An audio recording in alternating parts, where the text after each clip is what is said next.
नमस्कार, कुमार आज के साथ सत्यलिखित में आप सबका हार्दिक स्वागत। जैसा कि आप सभी दर्शक जानते होंगे कि आज दोपहर को हमने एक खबर चलाई थी जो फलाई मंडाल के प्रहलादपुर पंचायत के गंडूचक गांव में खेतों में सूखे पड़ा हुआ है।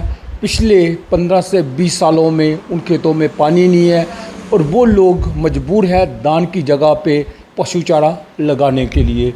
तो आज किसी कारण से वहाँ के जो गांव के लंबरदार थे नरेश जिंगरा जी, वो वहाँ नहीं पहुँच पाए थे। तो अभी हम उनसे एक्सक्लूसिव बातचीत करते हैं। जी नमस्कार।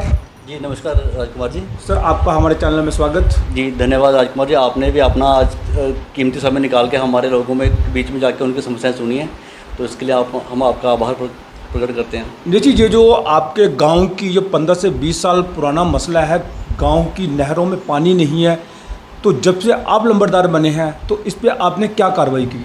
देखिए राजकुमार जी, मैं 22 फरवरी 2022 में लंबरदार नियुक्त हुआ था। तो जैसे मैं नियुक्त हुआ था उसके बाद हमने पहला हमारा यही था लक्ष्य कि हम अपना गांव की नहर का जो पानी है उसको रिस्टोर करा सकें। तो उसके लिए हमने बहुत प्रयास किए हैं। जैसे हमने चीफ इंजीनियर को भी मैंने उसके कुछ महीनों बाद लिखा कि उसमें आपने समस्या बताई हमने कि हमारा जो गांव है जो 15-20 साल से इसमें नहर का पानी सिंचाई के लिए नहीं उपलब्ध हो पा रहा। तो उसमें हमने वहाँ लिखा उनको बाकायदा, उनमें जियोडैक के फ़ोटो भेजे, जिसमें आपको बताना चाहूँ कि मैंने खुद वहाँ चल के नहर का दौरा किया था। तो आप देखें कि ये इसमें नहर में कैमरामैन को कहूँगा कि वो जूम करके जो फ़ोटो दिखाने की कोशिश करें। ये जो देखिए आपकी नहर की हालत है, ये नहर के बीच जो इतने बड़े पेड़ हुए हैं, आप खुद अंदाज़ा लगाएं कि इस नहर की देखरेख के लिए या इस नहर को निकालने के लिए 15 से 20 साल से ज़्यादा भी हो सकता है कि उसमें कोई नहीं किया होगा। जी मैं ये नहीं समझ पा रहा हूँ कि अगर 15-20 साल से इस नहर में पानी नहीं आया और उसमें नहर पटवारी, इरिगेशन की नहर है, नहर पटवारी या नहर के जेई या नहर के आला अधिकारी, उनको आज तक उन्होंने दौरा करके ये क्यों जाना कि यहाँ पर पानी ना आने का रीज़न क्या है, कारण क्या है।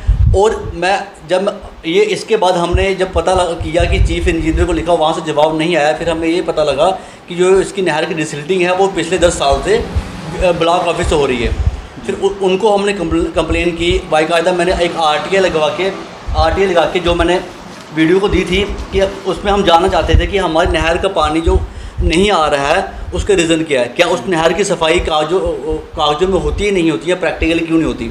तब आरटीआई लगा के हमें जो है वीडियो मंडाल ने 22 अगस्त 2024 को जवाब दिया कि हमारे पास जो ये नहर की डिसिल्टी है पिछले 10 साल से है, और हमने वहाँ डिटेल मांगी थी कि इसमें आज तक आपने कितना पैसा खर्च किया है नहर की डिसिल्टिंग के लिए। तो उन्होंने हमें एक अनरीडेबल सी जो है ये इसकी रिपोर्ट दी है, जो पढ़ने में बहुत मुश्किल है। हमें ये नहीं पता चल पा रहा कि इसमें हम क्या अंदाज़ा लगाएंगे कितना पैसा खर्च। तो जैसे कि वहाँ वीडियो की रिप्लाई से, आरटीआई की रिप्लाई से मुझे ये पता चला कि वहाँ जो नहर है ये पिछले 10 साल से ब्लॉक डेवलपमेंट ऑफिसर की देख रेख में साफ़ सफाई की जा रही है।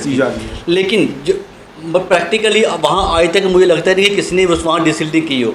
डिसिल्टिंग के नाम पे हर बारी मुझे लगता है कि उसमें वो पैसे जो आते हैं सरकार के, वो इनकी डिपार्टमेंट और ठेकेदारों की मिली भगत से वो सारा पैसा जो है ऐसे ही निकल रहा है। उसके बाद जब आरटीआई लगाने के बाद जब ब्लॉक ऑफिसर वालों ने मुझे अप्रोच की, तब उनके जो जेई से कंसर्न थे उनको मैंने पूछा कि यार हमारी अगर नहर में डिसिल्टिंग हर बार डॉक्यूमेंट्स में होती है तो प्रैक्टिकली क्यों नहीं होती। उनका ये जवाब था कि मुझे बताओ कि आपकी नहर है कहाँ पे। अच्छा, मतलब उनको मालूम ही नहीं है कागजों में काम हो रहा है कहाँ पे है और कहाँ से शुरू होती है, कहाँ से खत्म होती है। मतलब वीडियो मैम आपको कहते हैं कि कागजों में काम चल रहा है। वीडियो मैडम के जो हमारे उसे जेई हैं या उनके आला अधिकारी हैं मनरेगा में, वो कहते हैं कि नहर है यहाँ पे, मैं वो बताओ। मैंने उनको ये सवाल किया कि अगर आपको प्रैक्टिकली पता ही नहीं कि वो नहर कहाँ पे है, तो फिर हर साल आप उसका एस्टीमेट कैसे बनाते हो, हर साल आप उसकी मनरेगा में पेमेंट्स कैसे करते हो। तो फिर मैंने जाके उनको प्रैक्टिकली वहाँ मौके पे लिया।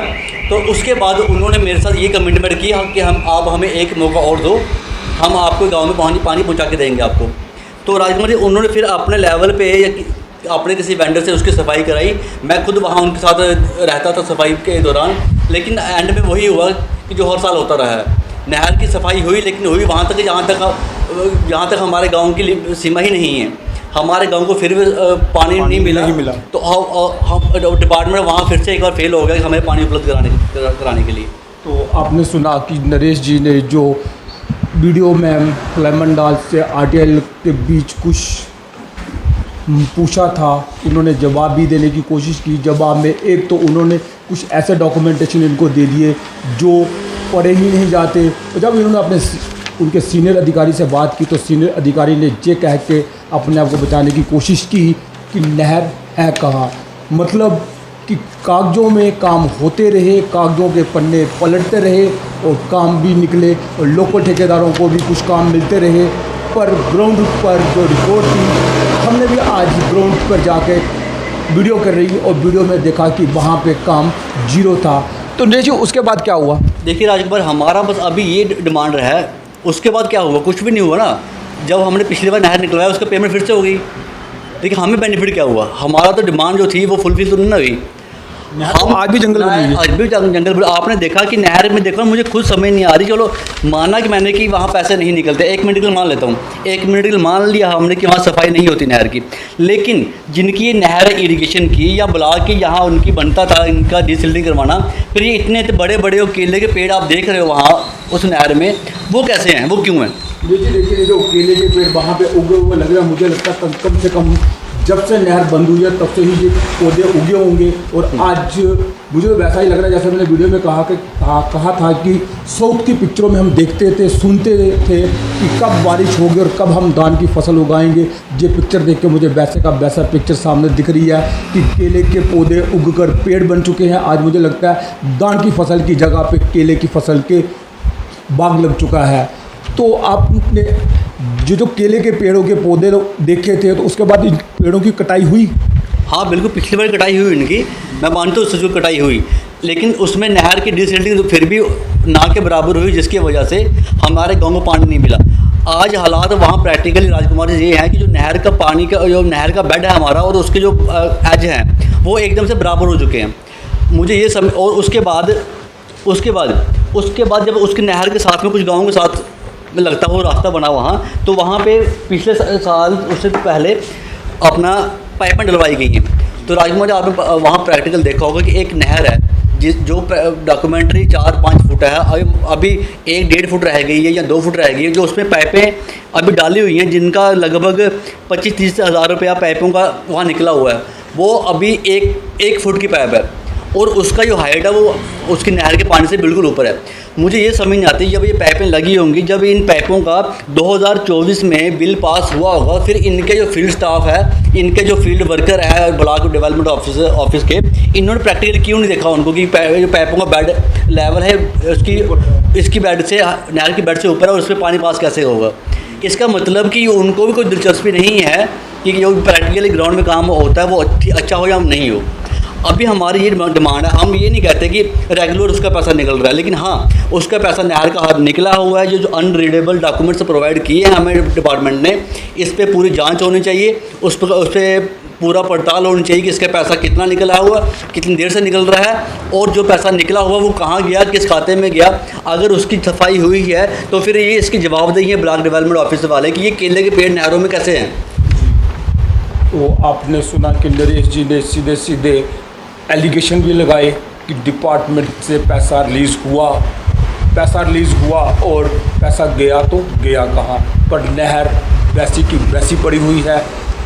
तो नहर वैसी की वैसी पड़ी हुई है, कहने का मतलब यही है कि जो फ्लैमंडाल के साथ हमेशा से अनदेखी होती रही है और हम कोशिश करेंगे कि आगे से ऐसी अनदेखी ना हो। देखिए जाते जाते आप प्रशासन से क्या गुहार लगाएंगे? देखिए राजकुमार जी, हमारे प्रशासन से, हमारे जो लीडर हैं, लोकल लीडर हैं, हमारे पूर्व एमएलए हैं, पूर्व मंत्री हैं, यहाँ सबका अपना जो प्रेजेंट एमएलए हैं, जो भी लीडर है, किसी की पार्टी के लीडर हैं, हम सभी को अप्रोच करते हैं, आपके चैनल से उनको गुजारिश करते हैं कि कम से कम वहाँ हमारे गांव में आके हमारे नहर का दौरा करें और प्रैक्टिकली उस पर क्या एक्शन जो डिपार्टमेंट ले सकता है वो लिया जाए। और जिन्होंने भी हमें 15-20 साल पानी ना पहुंचाने की जो लोग वजह बने हैं, जिन्होंने यहाँ का पैसा निकलवाया हो, प्रैक्टिकल काम नहीं किया, उन पर सख्त से कार्रवाई होनी चाहिए। शुक्रिया। आपने सुना कि नरेश जी का एक ही कहना है, एक ही डिमांड है कि कुछ भी करके हमारे गांव में पानी पहुंचना चाहिए। हम भी अपने चैनल के माध्यम से, चाहे नहर इरिगेशन डिपार्टमेंट के पास है, चाहे नहर वीडियो ब्लॉक फ्लैमंडाल के अंडर है, तो दोनों के दोनों डिपार्टमेंट इस पर थोड़ा सा संज्ञान लें और जल्दी से जल्दी और वक्त रहते इस नहर का काम जल्द से शुरू करवाया जाए। तमाम और बड़ी खबरें देखने के लिए आप देखते रहे कुमार आज के साथ सत्य लिखित। धन्यवाद।